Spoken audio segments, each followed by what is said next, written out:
Kapag tapos ng college si BBM, hindi matalino, umaatras sa debate, hindi matapang, hindi marunong mag-Ilocano, at isang magnanakaw. Totoo kaya mga ito? Tingnan natin. Hindi nakapagtapos ng kolehiyo si BBM? Walang duda na isa sa mga pinakaprestigyoso at respetadong universidad sa buong mundo. Tanging ang mga may pambihirang katalinuhan lamang ang itinuturing na may kakayahang makapasa at makapasok sa nasabing kilalang universidad.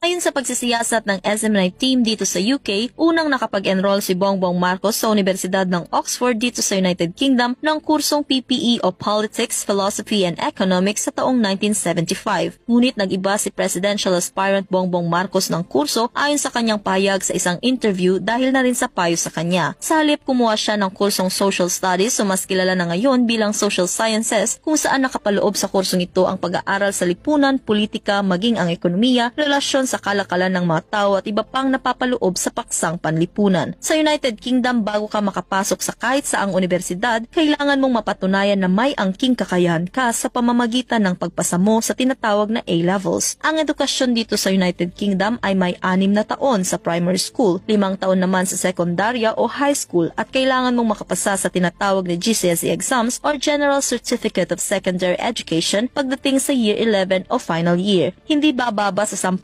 pagsusulit ang pagdadaanan ng isang estudyante upang makapag-apply sa tinatawag na 6th form. Ito ay eksklusibo para sa 16 to 19 years old o kolehiyo naman para sa may mga kahalong estudyante na lampas 18 years old na gustong magpatuloy sa universidad. Ang 6th form o kolehiyo ay 2 taon na preparasyon para sa pag-aaral ng isang estudyante na naghahangad makapasok sa isang universidad. Si Bongbong Marcos ay nagtapos ng kanyang sekundarya at tinatawag na 6th form dito sa United Kingdom sa Worth School. Isa itong prominenteng paaralan kung saan karamihan ng nagtatapos dito ay nagpapatuloy ng pag-aaral sa Oxford or Cambridge para sa university stage nito. Kaya hindi na nakapagtataka na dito nga sa Oxford pinagpatuloy ni Bongbong Marcos ang pag-aaral niya ng universidad dahil na rin sa kalidad ng edukasyon rito. Sa usapin kung bachelor's degree ba ang natapos ni Bongbong Marcos o hindi, napapaloob sa sertipikasyon na inisyu ng universidad na nag-umpisa siya sa kanyang kurso noong Oktubre 1 sa taong 1975 at natapos naman siya noong Hulyo 1, 1978 sa kursong Social Studies at pinagkalooban siya ng Special Diploma. Ayon sa pagsusuri, ang ibig sabihin ng bachelor's degree dito sa UK ay nakapag-aral ng 3 taon at natapos ng estudyante ang kurso at napasa nito ang mga paksang tinuturo dito. Ang award naman ay depende sa nakuhang grado ng isang estudyante. Sa kasalukuyan, ang isang estudyante sa isang universidad dito sa UK ay pagkakalooban ng grado na hindi nakapasa,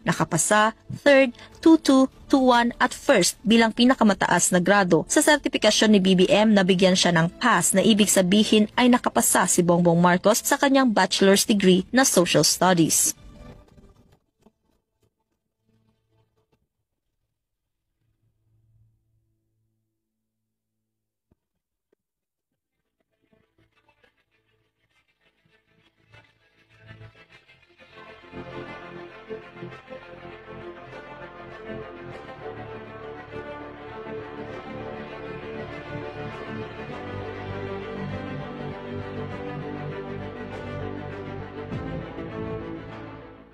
Hindi matalino?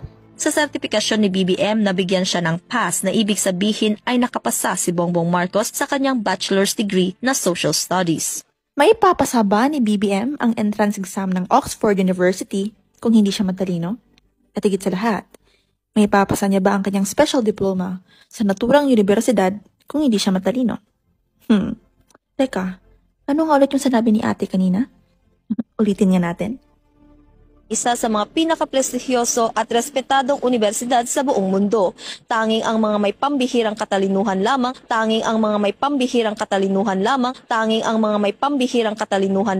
ang itinuturing na may kakayahang makapasa at makapasok sa nasabing kilalang universidad. We talked about the unfortunate change that Smartmatic did. Unfortunate, Mr. President? I think I would characterize it as rather more than unfortunate. It is illegal. Yes, Mr. President, and I think COMELEC itself has already castigated Smartmatic for that. Castigating Smartmatic does not remedy the situation. How was it allowed to happen? How was it allowed that the password of the Comelec was used by a Smartmatic staff operative employee was allowed to use the Comelec password to make that change without an end-bank resolution authorizing such a change? That is a question that, as to this day, we have yet to find an answer. And are you also saying that it only affected the vice I presidential do not race? know what happened. Exactly. This is the whole point. We do not know what happened when Marlon Garcia opened the file and changed the so-called ENIAC. What else did he change? Did he change more? Did he change nothing? Did he change my name? Did he change the numbers? What did he do? What else did he do? And after he had done whatever it is he had to do, what else did anyone, since the file was then open, what else did anyone go in and change afterwards? And after the file was locked open, who else went into that file and made alterations? We don't know. If we can be shown that the changes were indeed cosmetic, you will never hear about this from me again. Yes, Mr. President. We still have to determine whether or not anything else was changed, what changes were made, who made them, and under whose authority. What is being fought over here is fish, isda. No? And so there is also no doubt that the food security of China cannot be at the expense of the food insecurity of the rest of us. I beg to differ that this is about fish. It is not about fish, in my view. It is about territorial waters.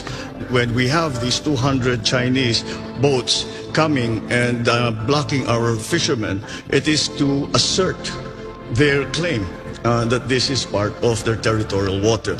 And that is why you cannot separate the problems that we're having with the fishermen from the larger problem that we are having in our conflicting claims with China, and for that matter, for other countries in ASEAN. And that's why we have to look at it as maybe an opening. I always mention this, that we have to try every single way that we can. Shouldn't you lean on the Quad as a collective security arrangement? No, because that is a military solution. And that proposes a military solution. And I do not think we want a military solution because we simply do not want a war. I do not think China wants a war. I do not think the United States wants a war. The Philippines certainly does not want a war. Well, but Mr. Gonzalez just said that China only recognizes naked power. I don't think that is the method for us to come to an agreement with the People's Republic of China. There are three ways to gain territory. One is upon agreement with arbitration by an international body, agreement of two or more parties. Number two is war.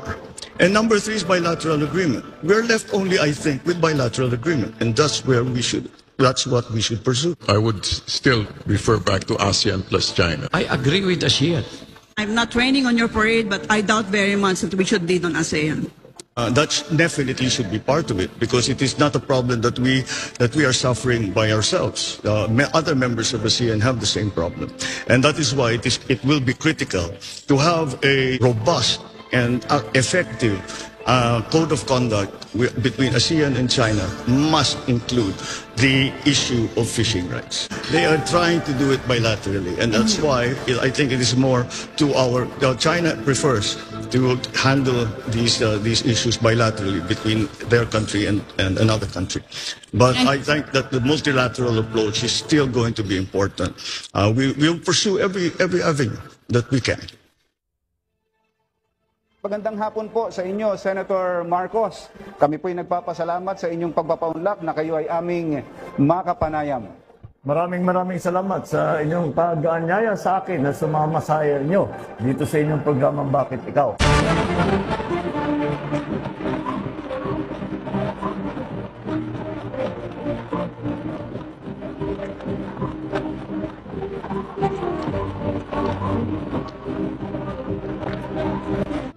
Hindi matapang?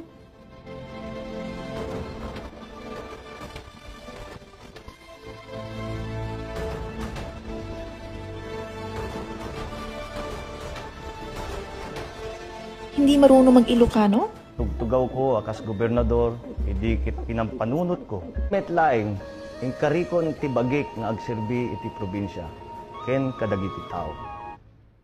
Magnanakaw? Kaumay ah. And you know, I found out as I went into this case and listened to the evidence that there wasn't really any evidence that Mr. Marcos was a crook. That there was